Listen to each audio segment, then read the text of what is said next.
what's happening with families and, you know, the government's creeping into our homes in regards to, you know, making people believe that marriage is not aspirational, that only happens in a society that's heading towards Marxist ideologies. And that is literally the Karl Marx doctrine, right? That if a government wants full omnipotence, it has to break down the family unit because the family unit stands in opposition to government omnipotence. So I would probably say every ill that we're seeing in society right now, that which you might think are unrelated, are actually all related to destroying the family unit. So sometimes you say, you know, why are they on this climate change thing? And then you go, why are they fighting trans bathroom signs? And what's with this LGBTQ stuff? If you examine all of these issues and you realize what they have in common, it's that they are attacking families. So climate change, they're telling children, don't have kids. Don't have kids. It's irresponsible. The planet's not going to be here for 10 years. Meghan and Harry got an award because they agreed to only have 2 kids. Yeah. It's about the shrinking of the family unit, which is, it's totally bizarre. The LGBTQ stuff, if kids are chopping off their parts, they're not going to grow up to have a productive family. Yeah. You know, there's no nuclear family unit. If it's 2 lesbians or two gay people, more power to the government. You've got to turn to the government to even have a child, which is now coming down the pipeline with all of those things. And so, yeah, when I examine every issue that we're fighting, you can see that what the government is actually doing is trying to interrupt the family unit. So I would say that that's the number one issue. And what's going on, everyone? Sauce Queen here today, and I'll be breaking down what Candace Owens had on the PBD podcast. I actually enjoyed this podcast. I actually watched it to the end of the video. And if you guys know, there's not going to be any live stream this Friday, as I'll be going out of town with my family, so the rest of my family can finally meet my second born son. But I wanted to kind of talk about family, because it seems like, you know, when I did my video with Candace Owens, recently I released a video with Candace Owens, and I got some feedback from there about how people are mad at conservatives because conservatives think, oh, we're trying to conform society in our vision of the world. And there's this perception that I want to call out, is that it seems like people have this perception that liberals don't care about culture. I'm sorry to break it to you. Liberals care just as much about culture as conservatives do, right? Because look at the stuff that liberals push. You saw it in the intro, right? They're pushing everyone to be single, everyone not to have kids, everyone to worry about climate change. But for some reason, just because it's not guided by an organized religion, you're saying that that's acceptable, right? If I was a tyrant, I think, women shouldn't have the right to vote, like Pearl thinks, right?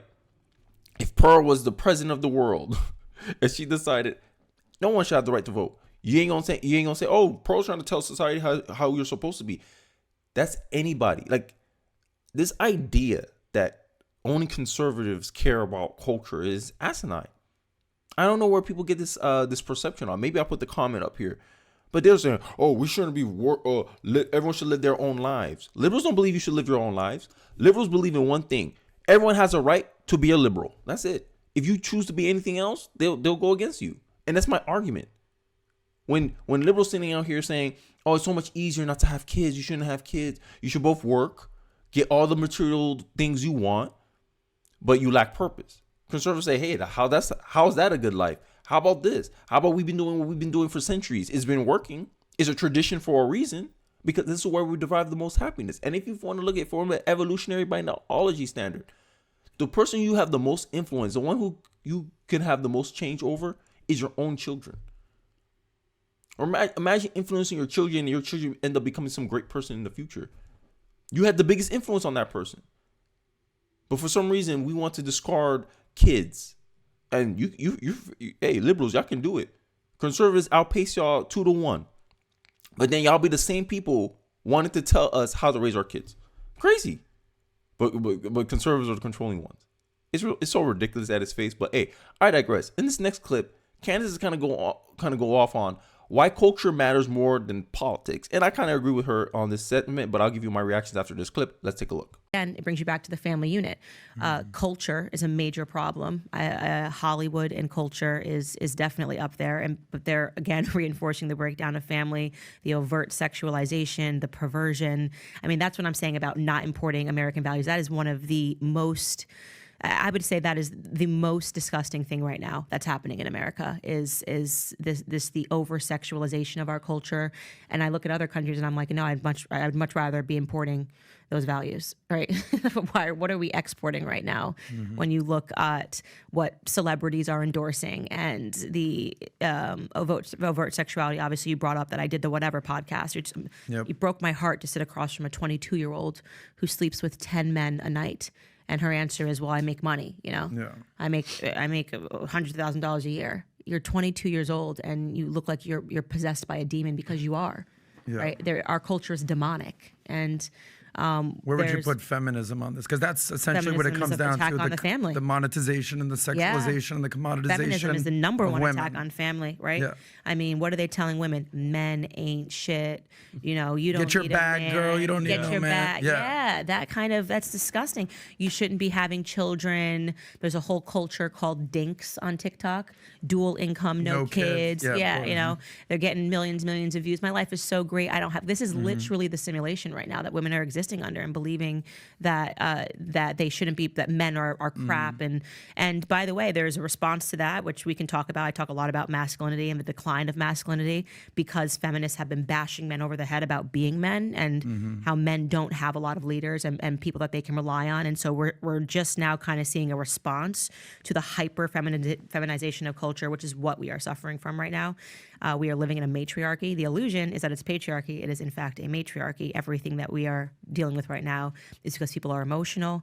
Women have power. Women are in positions of power, and we are more emotional than men. Most women are more emotional than What men. about some? Tell me who I can't criticize, and I'll tell you who's in control. And that's the biggest empirical evidence you need to know who controls society, who is in society's favor. Women like to blame the patriarchy this, patriarchy that, when it's pretty much the hell of their own making, right? Look at the things that women get behind. Climate change, this single movement. Like, I don't know. It's a popular, I don't know, like there's no poll showing, but if you look at, I always reference this poll from YouGov when they're talking about who's more satisfied with their life, conservative women or liberal women. Liberal women are less satisfied with their life, and conservative women are more satisfied with their life. And I think it's because conservatives, both men and female, male conservatives and female conservatives, they understand this one thing. We prioritize family over our career. Our career is just a means to an end to take care of our family. Conservatives believe, hey, I work to live. I do not live to work. Liberals seem to live to work because they got no other meaning in life. Everything is about what derives pleasure for themselves, not necessarily what's best for their family or their community. They like to dictate how community should go, because they're to me, liberals are very self-centered. And I take this that I can learn from everybody. And one thing I learned from liberals is not to be apologetic for what I want in society, right? Don't apologize for who I am, and everyone should be like me. That's what I learned from liberals. You tell me I'm lying. Tell me I'm lying. I grew up in the black community where this messaging was the worst. Like, I think black women are some of the most feminist women in our culture, in our country, actually. So I heard a lot of this, man ain't ish, right? I could do bad all by myself. All you have to do is look at a Tyler Perry movie. Bro. I've been fighting. Black men have the worst of this. And you see what happened to the black community. You shall know them by their fruit. You shall know them by the results. Look at the results. What the results are. The community's poorer, right? The women are not financially literate like that, even though they make more money than their male counterparts in the black community. Black women are more educated than black men in the black community. And what happened? We're still the poorest community in the union, right? And what's been dissolving from there? The family. Look at a community that don't have family first, and they're only thinking about themselves. They don't care about perception. They don't care how they make the imagery. They don't care if they make their community look bad, because they're all thinking about me. That's the core tenets of liberalism. As a conservative, you believe that you have a duty and obligation to your community to represent them well, to do right by them, right? And it's a two-way street. Don't get me wrong. Like, the individual still has to benefit from being a part of the community. But I'll argue that a percentage of something is better than 100% of nothing. And then these same liberals will go to the government because at the end of the day, they can't sustain themselves. There's news articles coming out that being single is a luxury. And this is the warning I like to put out to women. In this next clip, Candace is going to kind of go in on the balance like because at the end of the day, you consider Candace a conservative woman, and there's this perception that for some reason conservative women, they either have to be a stay-at-home mom or there's this perception that you have to be either or, and I think it's more nuanced than that. But Candace Owens is going to go in from personal experience, and I think what she has to say is very insightful here. Let's take a look. Almost 50-year-old women who could have had any guy they wanted in their 20s, beautiful, smart, intelligent, what have you. You obviously chose a totally different and path. Then they started snorting feminism, and look 100%. what their lives are. And you consider yourself a trad wife, I would assume. Yeah. You somehow have this balance of being, beautiful, but also intelligent, but also a mom and also a career woman. Like, so essentially, what's your message for women out there? Can you actually have it all, or do you kind of have to pick the trad wife or the career wife? You need to prioritize. Yeah, you need to prioritize. And I think the answer for most women is prioritize your family. No question. No question. There are some women that I would say, I met this girl and she probably shouldn't be a mom, right? Yeah. But the truth is that your greatest superpower that you will ever tap into, I have never been more confident in who I am, more sure of myself than since I became a mother, getting married and becoming a mother. Yeah. Can I give you a little maybe pushback? Yeah. If you had to choose one, meaning mother, 3 kids, Candace Owens, political pundit, Daily Wire. Really? You'd give it all up just to be a mother. In a heartbeat, yeah. Why don't women understand that exact same topic? Because it's not talked about culturally. Because I'm considered counterculture, right? That's not mainstream. How are you saying that? How dare you say that? Women are being told that they should be like men. By the way, we're getting the worst end of the deal. I don't know who sat down and had the feminist meeting in the beginning and was like, hey, so here's how we're really going to make men lose. First, we're just going to keep sleeping with them with no commitment, right? We're going to just going to be hoes, right? Yeah. Oh, men are really going to hate that. We're going to trick them. And then we're going to be naked on the internet all the time. We're just going to put our boobs out there. We're going to fight to free the nipple. Right. Men are really going to hate that. And we're also going to work our asses off just like men. Yeah. And then we're going to say, we're going to work just like you, and we're going to bring in the same. Men are really going to. I don't know. This is the worst deal ever. I'm like, wait. Do you mean to tell me that there was a time where we got to just be at home and cook and hang out with other women and raise our kids, and somebody ruined that? Bring me that woman. Yeah. do you think, and on top of that, men get to compete in your sport. Yeah. And that's okay, because that's noble. That's noble. And who supported that? Women. Yeah. Women. Feminists. You know how they say, I love this why Candace Owens. That this is a very simple message. Hey, family over everything. Because end of the day, like, conservatives think of things in terms of loyalty. Who you should be more loyal to? Your family? Yes.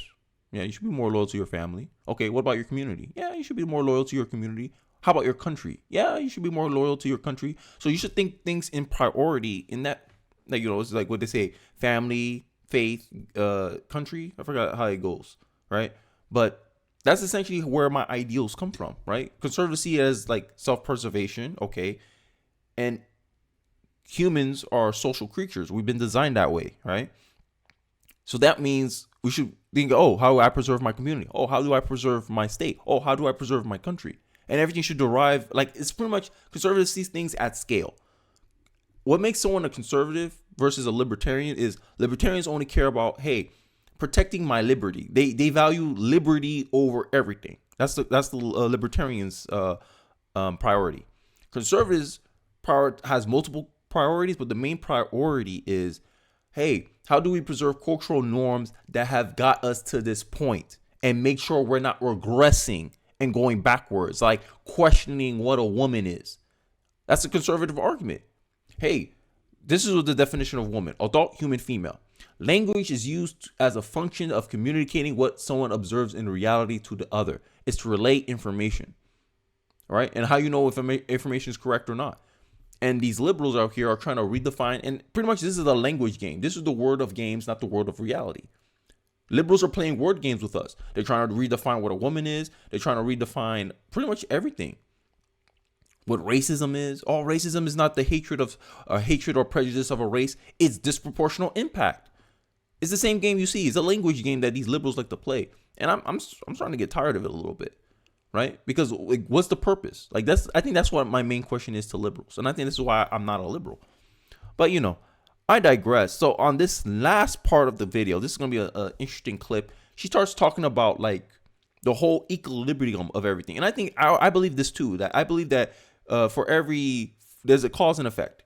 if feminism caused women to change, then the effect is men has a right to respond. And in the day, you can't tell somebody how they should respond. So a lot of people who hate the red pill, manosphere, MGTOW, whatever, all these terms that's coming out, black pillars, I don't know. I don't care. There's so much out there. I don't even know, to be honest with you. But I already know about the red pill. Women can't come out here and say, oh, the men shouldn't be acting like this. Men should be pushing this message, because in the day, feminism and women, they were guilty of pushing the same this kind of message, this kind of down talk to men, and now they're getting a taste of their own medicine. Because to me, two-way street. If you want to come out and say men are trash, don't be mad when dudes say, hey, these women are trash. Isn't it fair? Isn't that what y'all wanted? Fairness? But hey, I digress. Enough rambling from me. Let's look at this final clip, and I'll give my final thoughts at the end of the clip. Let's take a look. This attack on masculinity and what they did with Trump, and he's a sacrificial lamb. The face of masculinity these days arguably is who?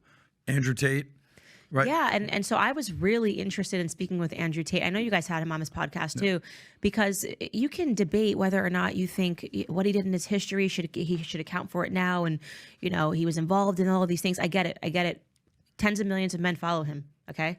Your opinion about his past means nothing. I need to understand this, right? I am the person, I think it's really stupid, and it defies logic when people say that, oh, this person has tens of millions of followers. This means that all tens of millions of the people that are following him must be racist, must be misogynist, must be human sex trafficking. I mean, you're just not even trying to think or trying to understand the cultural moment. I am way too interested to come up with an assessment like that. Tens of millions of people are not following Trump because they're racist. That's stupid, okay? Yeah. So you're missing something, and you should be interested in what it is that you're missing.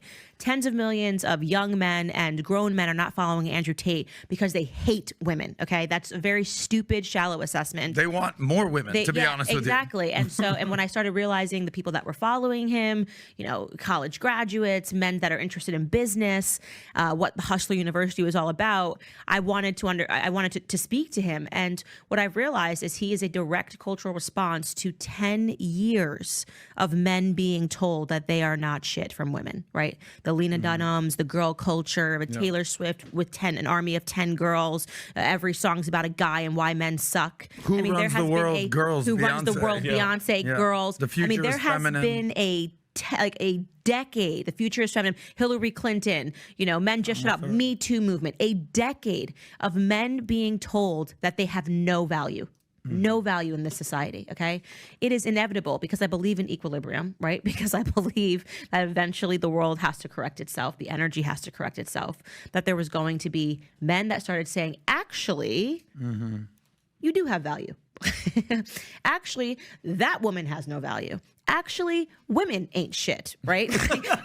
Because she's a hooker, because she's a sex worker. And this is what we're seeing right now. And to people that don't understand that, it's because you're pretending that we haven't been existing under a matriarchy. I'm actually longer than 10 years. I mean, it's been about 15 years of sustained trash talk to men that has just been circulated in the mainstream media.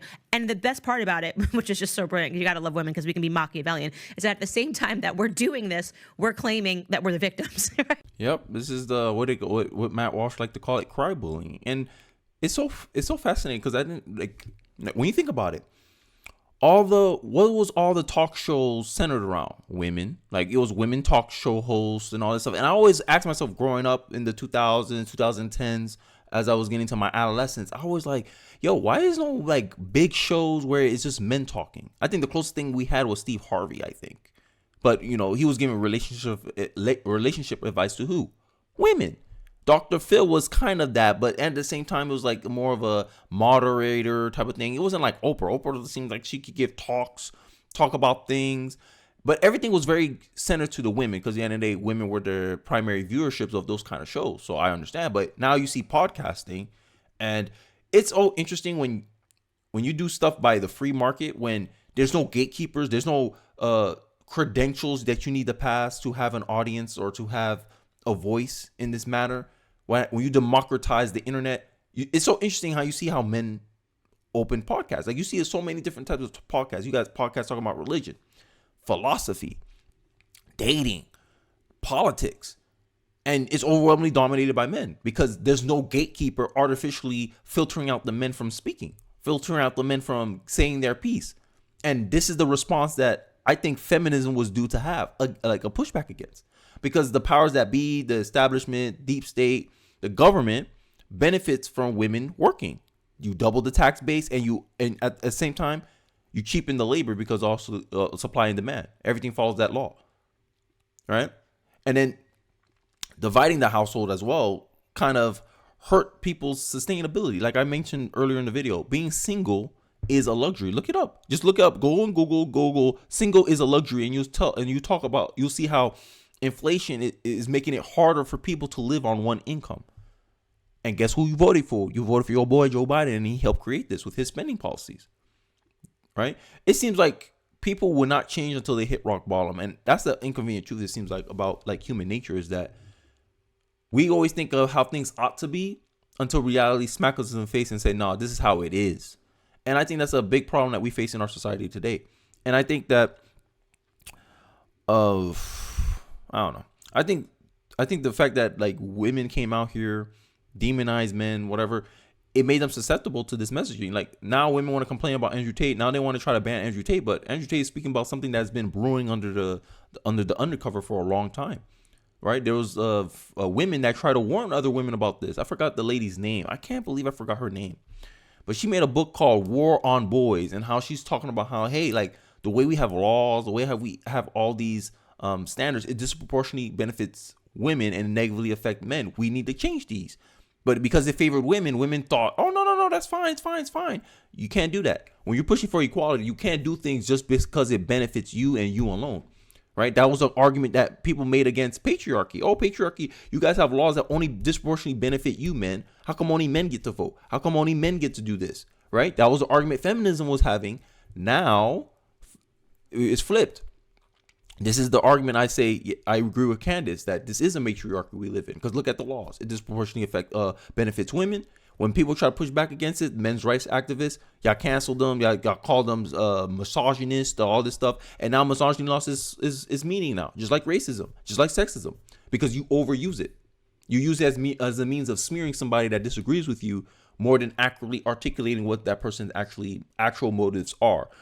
But hey, I digress. I know that was kind of a long-winded response, but hey, I have no podcast today. There will be no podcast today. There will be no live stream today. So I guess I wanted to give my audience, you guys, a longer formatted video, so that way, at least you have something here today for Friday. But hey, I digress. I hope you guys have a good weekend. Hope to see you guys on Monday.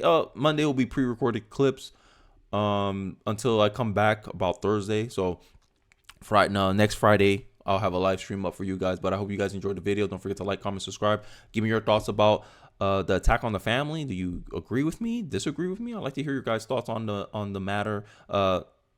Yeah, don't forget to like, comment, subscribe, and I'll see you guys on the next video. Peace.